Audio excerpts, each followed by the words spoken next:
Hi, today we want to show you how to mount the RABBIT-EARS system onto your Nanlux Dyno 650C.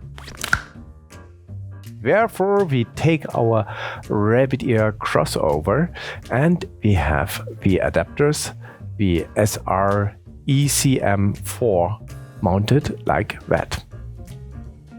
First step is to take this adapter in the lower part into the filter slot below